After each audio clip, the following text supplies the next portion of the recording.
Okay guys, we're on our last video for Latin. So the first thing we're going to do is I would like for you to get a piece of paper out and draw your declension chart and your sum chart from memory.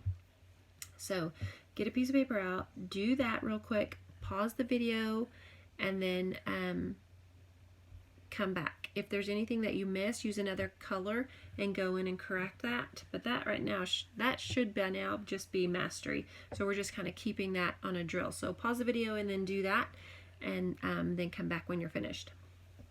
Okay, so we are going to do our recitations for just kind of our memory work that we want to make sure we have in our brain. I'm going to try to flip the camera around so we can do so you can see as I'm going through it. It may be easier if you can see it, since in class I'm pointing to it and now you can't see it. So we will see if I can turn the camera around, and then we will go through that. Okay, so let's go over what conjugations are. They're verb families, and how many of them are there? There are 4. We have 6 attributes of a Latin verb. We have conjugation, person, number, tense, voice, and mood. And then our person is first person, second person, and third person. Numbers, singular and plural. Tense, we have 6 tenses, and they fall into 2 systems. The present system is present tense, imperfect tense, and future tense. And then the perfect system is the perfect tense, the pluperfect tense, and the future perfect tense. So just to kind of give you a little bit of background, in the perfect tense means completed. It has been finished. So that action is a completed action. So typically we see this somehow in the past. And then we have our voice. There's 2 of those. There's an active voice or a passive voice. And then for mood, we have the indicative mood, which is just a statement or a question. We have the imperative. It's a command or request, or the subjunctive mood, which is something that's contrary to fact, or maybe a wish. I wish my bed was made. We have very few verbs that kind of fall into that. We don't really speak that way very often, so that's good. Okay, so we talked about the 2 systems already, and then so let's go to our endings with present tense. Okay, that's a current action. So we have ost, muss, tis, ent. Then we have our imperfect tense. This is not finished. It's an ongoing repeated action. We typically see it when we translate it with an ing verb. And we're going to use when we translate it, the was, were helping verb. He was running is typically how you'll see that. Okay, so let's put the endings on that. Ready? Bom, bos, bot, bomus, botus, bont. And then we have the future tense of the present system, which is an action that will happen in the future. And we have bo, bis, bit, bimus, bitus, bunt. And then the English helping verb that we use there is will. Okay, so let's go to first conjugation, principal parts. So we have principal parts definition. They provide the stems needed to conjugate a verb in all of its tenses.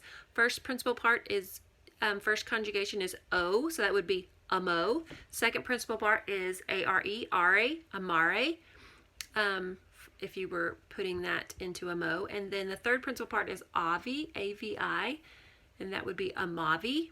And then the fourth principal part, atus, amatus, is how you would put that. And most conjugations have a principal part, but some don't. And as we get into third and fourth, we'll see that. Okay, so let's go to second conjugation. So they have regular principal parts. The first principal part is EO. The second principal part is ERE. Do you see the macron over the first E? That has to happen, because when we go to third conjugation, it does not have that. So we have to distinguish them between that macron. Third principal part is UI, and fourth principal part is ITUS, etus. So if we use maneo, it's maneo, manare, manui, manitus. I warned to warn, I warned and warned. Okay, so if we go to, I'm going to go to the third conjugation. I'm going to drop it down here. So there's no regular pattern for the principal part, so these must be memorized. And then the second principal part, remember, is ERE. That's how we know it has no macron. That's how we know that it is in the third conjugation. And then the fourth conjugation, actually I'm going to get into that a little bit. I don't want that a part of our review work. So let's go into declensions now. Let's review that. So let's say these together. We're going to use mensa. Okay, so mensa, mense, mense, mensa, mense, mensa, mensarum, mensis, mensas, mensis. So that's first declension. Second declension, let's use deus, dei. Deus, dei, deo, deum, deo, dei, deorum, deis, deos, deis.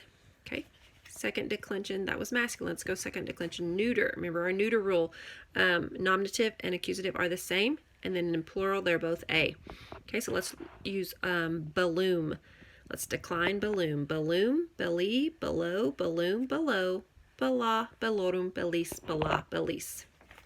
All right, let's go to third declension, masculine, feminine. Let's use pater. Okay, nominative is going to be various or blank. Okay, so pater, patris, patri, patrem, patre, patres, patrum, patribus, patres, patribus. Okay, third neuter. So we have neuter rule going to be the same, and a in the plural. So this is nomen, so that means this one's going to be nomen. Nomen, nominis, nomini, nomen, nomine, nomina, nomenum, nomenibus, nomina, nomenibus. Okay, fourth declension, portus. Portus, portus, portui, portum, portu, portus, portuum, portibus, portus, portibus. Okay, typically masculine in fourth declension. We have some neuter, but we won't get into those until later. Okay, fifth declension, race, typically feminine. Race, rei, rei, rem, ray, race, rerum, rebus, race, rebus. Okay, so that is our kind of our review section of Latin that we kind of drill every day. Let's get into what we have in we're kind of in we get to fourth conjugation this week, so we have all four conjugations. There's four conjugations in Latin, so we'll have them all kind of introduced to us this year, and then we'll get into them deeper next year.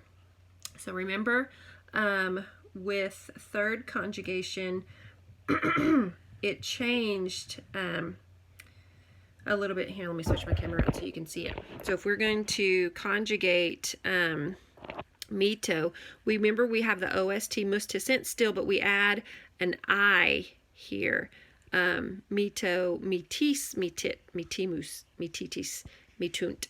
And then imperfect tense, we have a bombos, bot, bombos, botis, bot. Yes, but then you see they've added an E. Mitibam, mitibas, mitibat, mitibamus, mitibatis, mitibat. And then future tense is where third conjugation changes the most. It does not use the bo bis bit that we're normally used to. It has a vowel change. So mitam, mites, mitate, mitemus, mitatis, mitent. So it's not using bo bis bit in the future conjugation. Okay? So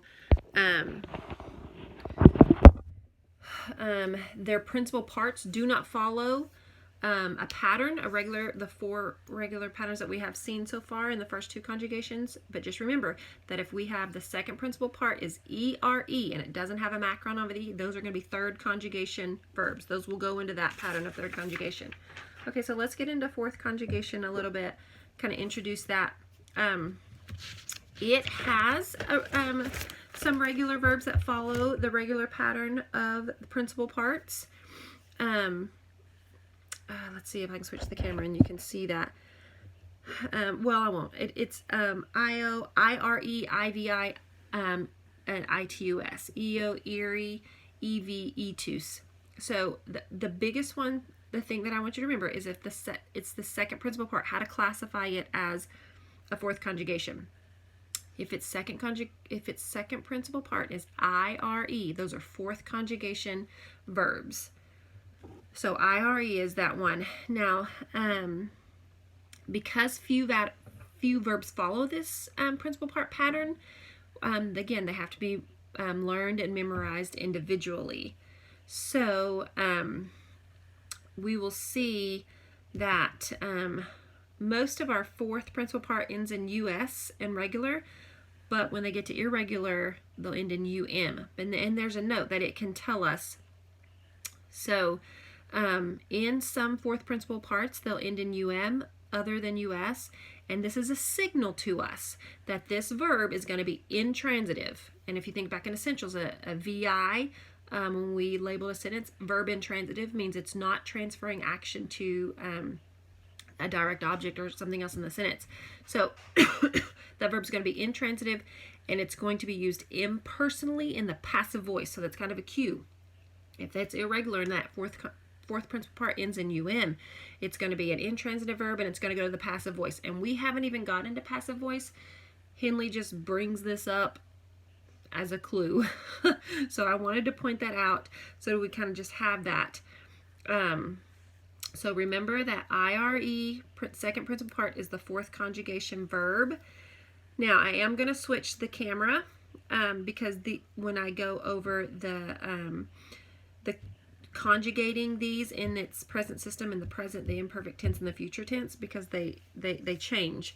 We're still similar to what we've been drilling on the first and second conjugation, but we have some changes. That the fourth conjugation is known as the double vowel conjugation, and you're going to kind of see where they put this extra vowel in there when they conjugate. So again, we're just going to have to memorize these. Okay, so switching the camera so you can see. So the present tense, so let's get it in focus. So you see the OST mustissen in red, that's the same. And they have an I, audio, audis, audit, audimus, auditus, audunt. So present tense. Imperfect tense, this is where you're going to see an added vowel. See where they added the E before they get into the bombaspot, bombaspatispont. So it's audiebam, audiebas, audiebat, audiebamus, audiebatus, audiebat. And then when we go to the future tense, it's they have an A in the first person singular, and then it goes to S for the rest of them.